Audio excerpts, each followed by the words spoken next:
तृतीयस्कन्धः अथ पञ्चविंशोऽध्यायः 25th chapter। Shaunaka उवाच कपिलः तत्त्वसङ्ख्याता भगवान् आत्ममायया जातः स्वयमजः साक्षात्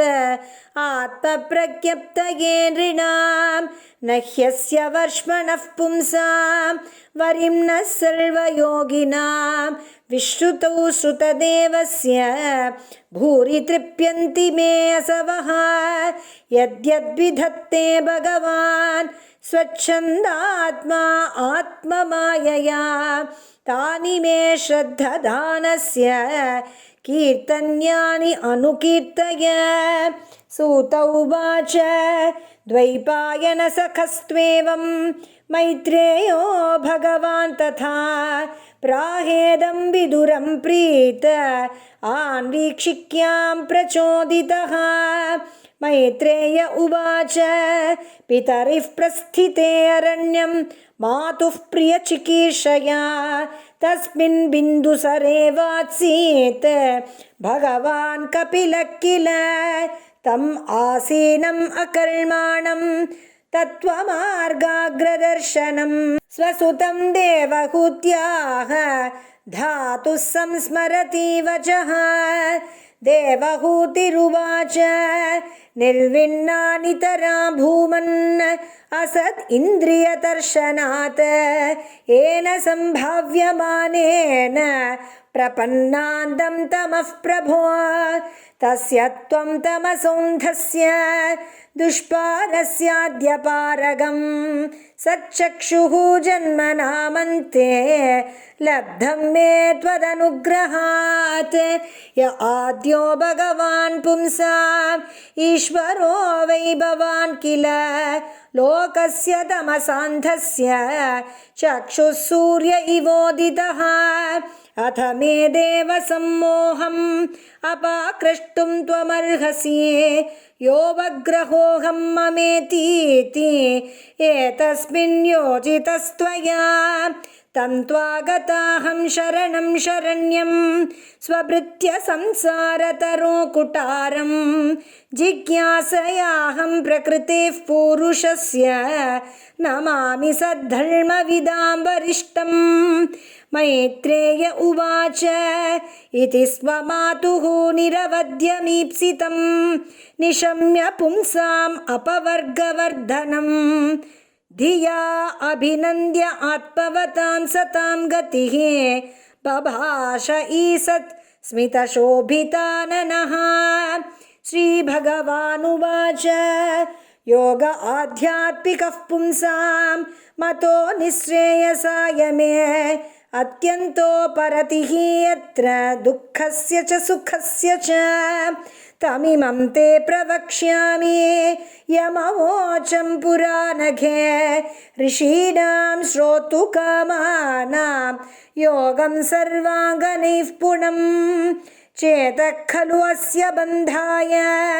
मुक्तये च आत्मनो मतं गुणेषु सक्तं बन्धाय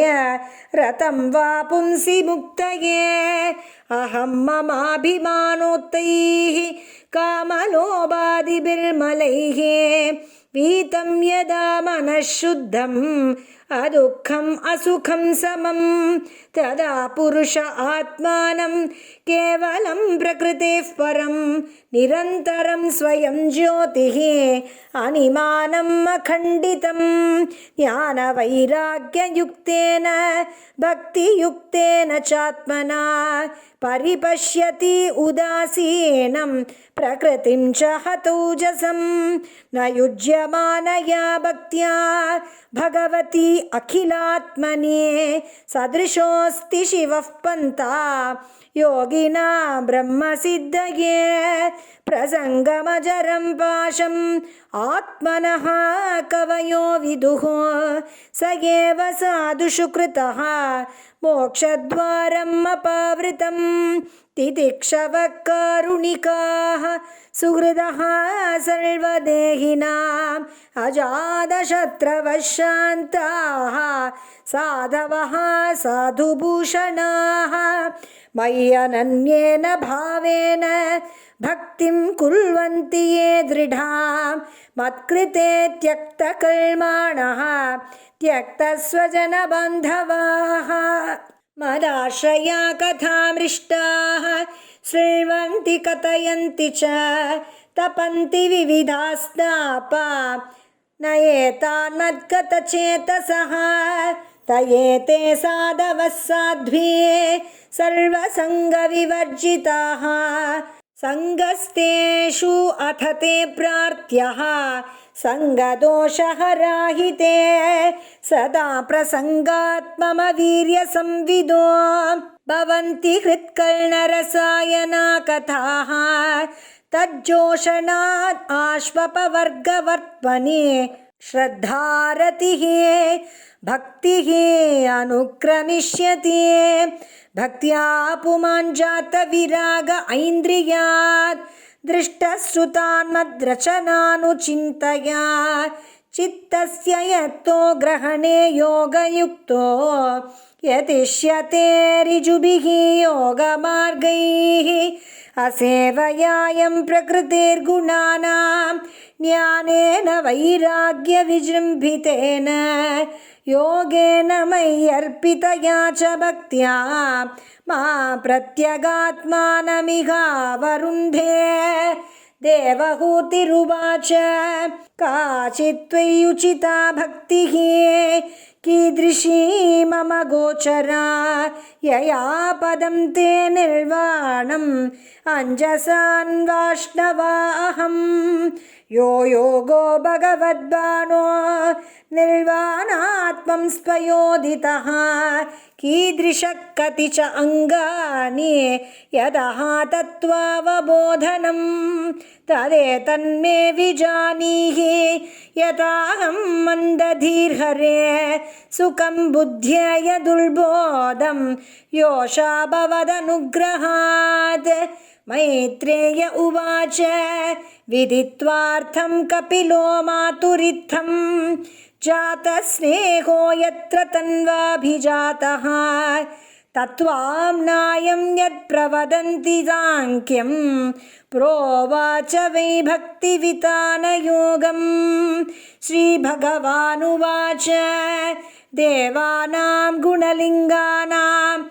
आनुश्रवविकर्मणां सत्त्वा एवैकमनसः वृत्तिः स्वाभाविकी तु या अनिमित्ता भागवती भक्ति सिद्धेर्गरीयसी जरयति हाशुया कोशं निगीर्णम् अनलो यथा नैकात्मता मे स्पृहयन्ति केचित् मत्पादसेवाभिरता मदीहाः येऽन्योन्यतो भागवता प्रसज्य सभाजयन्ते मम पौरुषाणि पश्यन्ति ते मे रुचिराणि अम्बसन्तः प्रसन्नवक्त्रारुणलोचनानि रूपाणि दिव्यानि वरप्रदानि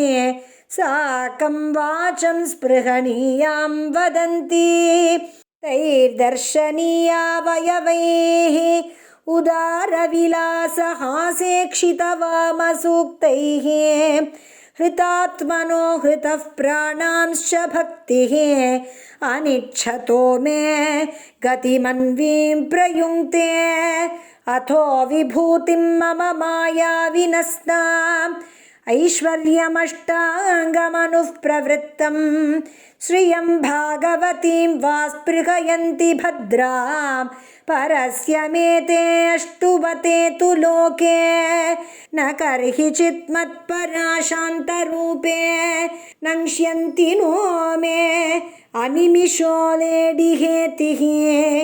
येषामहं प्रिय आत्मा सुतश्च सखा गुरुः सुहृदो दैवमिष्टम् इमं लोकं यथैवामुम् आत्मानम् उभयायिनम् आत्मानमनुये चेह एरायः पशवो गृहाः विसृज्य सर्वान्यांश्च मामेवं विश्वतो मुखं भजन्ति अनन्यया भक्त्या तान् मृत्योः अतिपारये नान्यत्र मद्भगवतः प्रधानपुरुषेश्वरात् आत्मनः सर्वभूतानां भयं तीव्रं निवर्तते